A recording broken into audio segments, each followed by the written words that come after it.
all this talk about the mark of the beast? I just need somebody to explain it to me or show it to me. Is it in Revelations 13?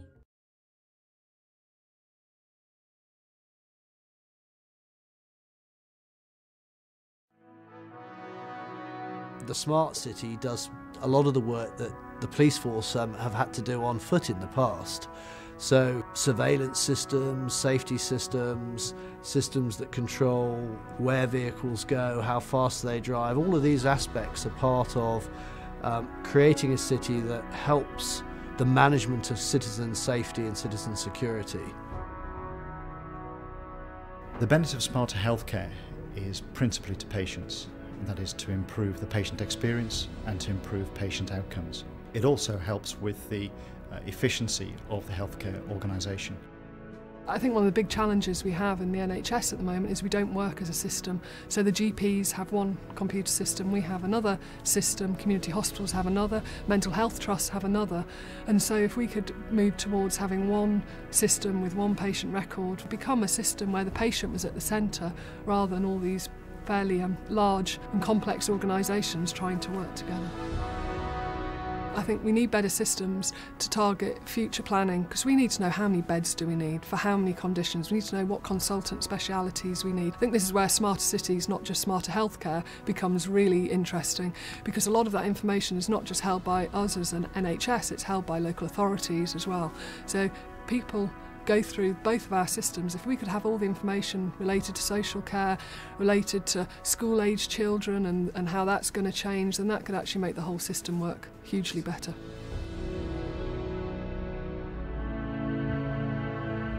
The biggest challenges are the money flows. So today, a lot of the decisions are made by people who are doing the best they can given the systems that have been put around them. And the challenge we have now is asking ourselves, well, why are those systems still appropriate for the future?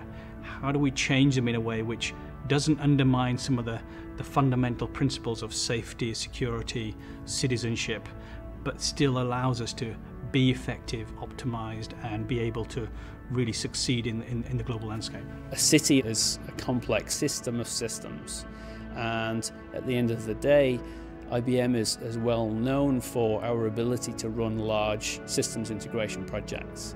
Our middleware capability, the open standards, the interoperability, our scalability, cross-platform support really put us in a great position to start to handle the types of challenge that a city needs to address, whether that be integrated water, transport, energy, you name it, across the multiple problem spaces that a city faces today. But many of the solutions need new ideas and new thinking more than they need new technology. We've got the component pieces, it's a question of working across the boundaries between organisations so that we can re-engineer this system of systems to work in a different way. It's about us thinking in different ways to respond to a different opportunity, and that sometimes is the hardest challenge of all. So it's often not the resource base, it's often not even the scale of it, it's thinking in new ways about how to do this.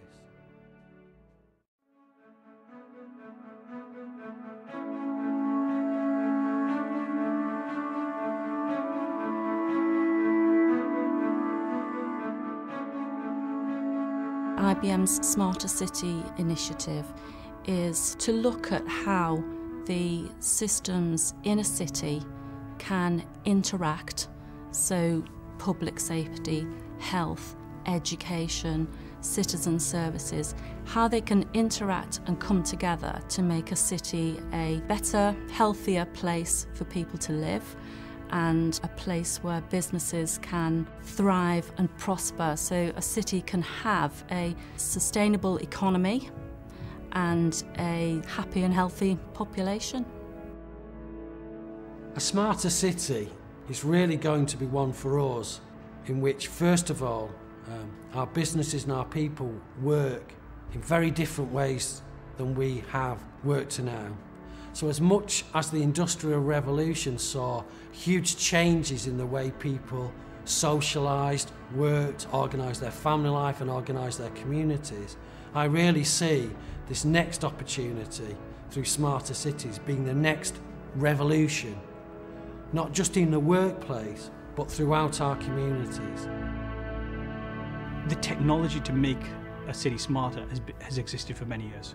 And actually, there's nothing really new in that. What we're trying to do is bring together the processes, the motivations, the systems that existed in the past, transform them and make them much more integrated. By being more integrated, we can do some more interesting things and actually be able to leverage the synergy benefits that exist across the systems within the city boundaries.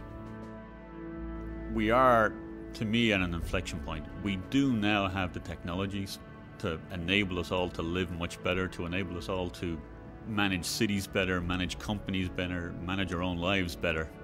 We now need to get that technology out into the environment. So the fact that we can actually change not just lives, but the way we live and the way businesses and cities operate is to me personally very, very exciting.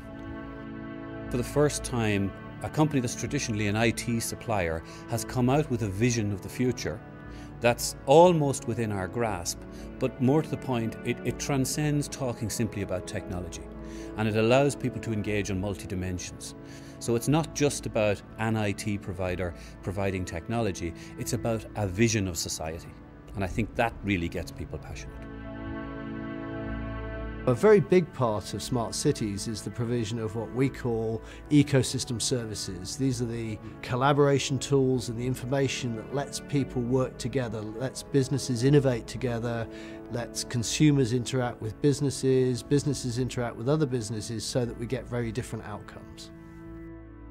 In some essences, you think of a smarter city as just a collection of systems and trying to make sure those systems better. But actually, IBM's point of view is slightly more intricate than that. It's got more depth to it. And what we're trying to look at is, how does a city continue to deliver value on a global scale? What makes that city unique? What makes it special? And how can it sustain and maintain that leadership on a longer term basis? We're in a very, very competitive world these days. Every city is competing, not just in the UK, but all around the world. And those that are going to come out on top are the ones that are prepared, the ones that are prepared to take action around that preparedness, and the ones that are smart enough to work together in all the areas where they can gain benefit. The great thing about the smarter cities is that we've carried out workshops with city administrators and the people involved, and it's just a whole level of buzz around the table about actually doing something that will really benefit everybody. It's really trying to change more than one specific thing. It's trying to change everything. It's something that I'm excited about being involved in. The thing that really excites me is that we can really make a difference for our next generation. This really provides us with putting in place a city-level platform which will allow future generations to continue to be successful and create value for the world in the future. And it really gives us a way of organising our communities for the future that recognises that we're social animals, that we need to be with each other, but we need to be in a community that has low carbon footprint, that has a high quality of life and provides a range of opportunity for us. And I believe at the heart of it, that's what Smarter City is all about.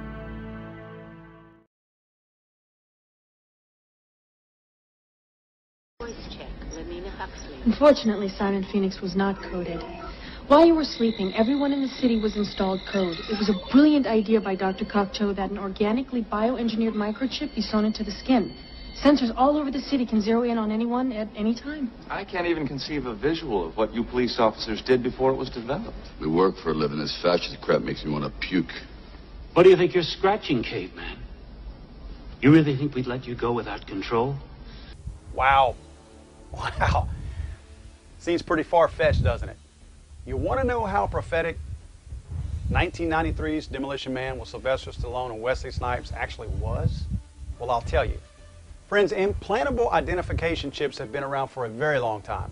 You've no doubt heard about chips implanted in pets so that a lost animal can be scanned and then safely returned to its owners. Look, today's radio frequency identification chips, RFID is what we'll call them in this segment, they're about the size of a piece of rice. There are other types that are tiny too, little tiny squares. Their basic function is to retain information, basically to allow themselves to be scanned to retrieve that info.